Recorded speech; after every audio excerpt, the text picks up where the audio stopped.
ভিডিওর টাইটেল এবং থাম্বনেল দেখে অবশ্যই বুঝতে পেরে গেছেন আজকের ভিডিওর বিষয়টা কি। আজকের ভিডিওর বিষয় হচ্ছে কিভাবে আপনার ফেসবুকের প্রোফাইলকে একটু সুন্দর করবেন, একটু স্টাইলিশ করবেন, বন্ধুদের কাছে একটু অন্যরকম ভাবে উপস্থাপন করবেন। এই জন্য আপনাকে যেটা করতে হবে, প্রোফাইলটি একটু দেখে আসবেন। দেখুন আমার ফেসবুক প্রোফাইল। আমার ফেসবুক প্রোফাইলে রয়েছে কভার পেজ এবং প্রোফাইল পিকচার অ্যাডজাস্টমেন্ট।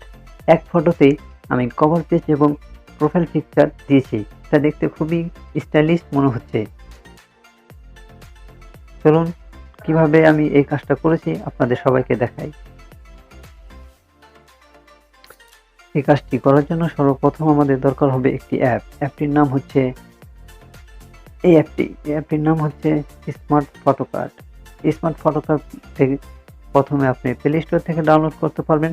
তবে প্লে স্টোর থেকে ডাউনলোড করলে এই স্মার্ট ফটো কার্ডের যে লোগোটা আছে আপনার ফটোর উপরে, সেই লোগোটা রয়ে যাবে।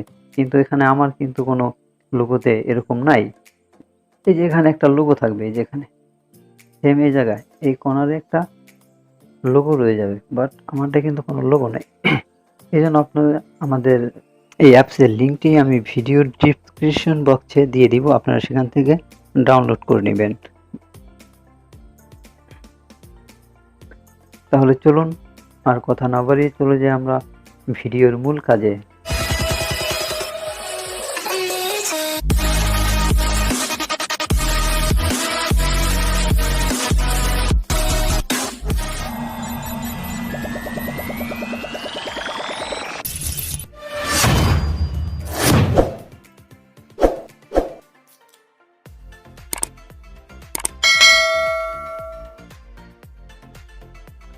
সর্বপ্রথম আমরা এই অ্যাপটি ডাউনলোড করব এবং ইনস্টল করে নেব ফোনে।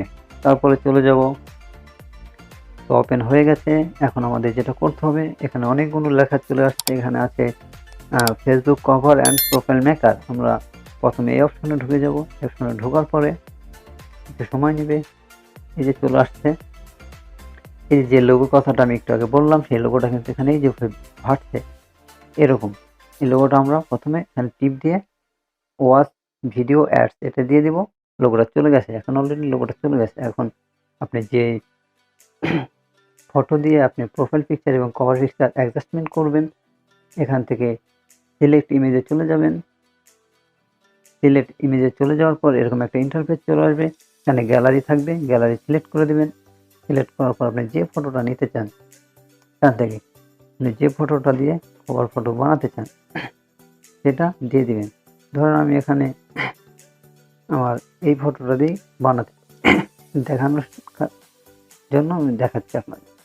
হ্যাঁ, এরকম সেট করে নেবেন, মনের ইচ্ছে মতো সেট করে নেবেন। আমি এরকম সেট করে নিলাম, আমি এভাবে দিতে চাই। দেওয়ার পরে মোটামুটি আমাদের কাজ শেষ। এখানে সেভ করে দিবেন। সেভ করার পর আমাদের এই অ্যাপসের কাজ অলরেডি থেকে সরাসরি বাইরে চলে আসবে।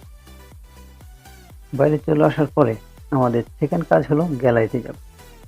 গ্যালারিতে যেয়ে আমরা এরকম দুটা ফটো পেয়ে গেলাম। এখন আমাদের কাজ হলো আমরা চলে যাব সরাসরি ফেসবুক প্রোফাইলে। ফেসবুক প্রোফাইলে আসার পরে এখানে ইমেজ প্রোফাইল পিকচার সিলেক্ট করব। প্রথম প্রোফাইল পিকচার সিলেক্ট করার পরে এখানে যে ফটো রয়েছে দুটো, এটার মধ্যে বড় যে ফটোটা আছে এটা প্রোফাইলে সেট করে দেব। যেভাবে আছে এইভাবে সেট করতে হবে, কোনো রকম ক্রপ করা যাবে না। তারপর সেভ অপশনে চাপ দিয়ে দিব, প্রোফাইল পিকচার সেভ হয়ে যাবে। প্রোফাইল আমরা যেটা করব, দ্বিতীয় নম্বর কভার পেজ আইকনে ক্লিক করব এবং এখানে আমাদের দ্বিতীয় নম্বর যে ছবিটা রয়েছে সেটাতে ক্লিক করে দেব। ক্লিক করার পর আমরা সেভ অপশনে চাপ দিয়ে দিব। অটোমেটিক আমাদের প্রোফাইল পিকচারটি মেক হয়ে গেছে। এভাবে আপনারা আপনাদের প্রোফাইল পিকচার মেক করবেন। এটা খুব সুন্দর দেখাবে। আপনার বন্ধুরা আপনাকে বলবে যে তুই এটা কিভাবে করলি। এখন কিন্তু আমাদের প্রোফাইল পিকচারটি সম্পূর্ণ হয়ে গেল। দেখতে কিন্তু খুব সুন্দর লাগছে। এরকম আরও ভিডিও পেতে আমাদের চ্যানেলটি সাবস্ক্রাইব করে পাশে থাকা বেল আইকনটি বাজিয়ে দিবেন। পরবর্তী ভিডিও সবার আগে পাওয়ার জন্য বেল আইকনটি অবশ্যই বাজিয়ে দিবেন। আর সর্বশেষ কথা হচ্ছে, আপনারা যদি এই অ্যাপটি প্লে স্টোর থেকে ডাউনলোড দেন তাহলে কিন্তু এপিকে মুড ভার্সন পাবেন না, এখানে আপনার লোগো কখনোই রিমুভ করতে পারবেন না। আর আমার ডিসক্রিপশনে আমি এই অ্যাপসের লিঙ্কটা দিয়ে দেব, সেখান থেকে ডাউনলোড করে নেবেন।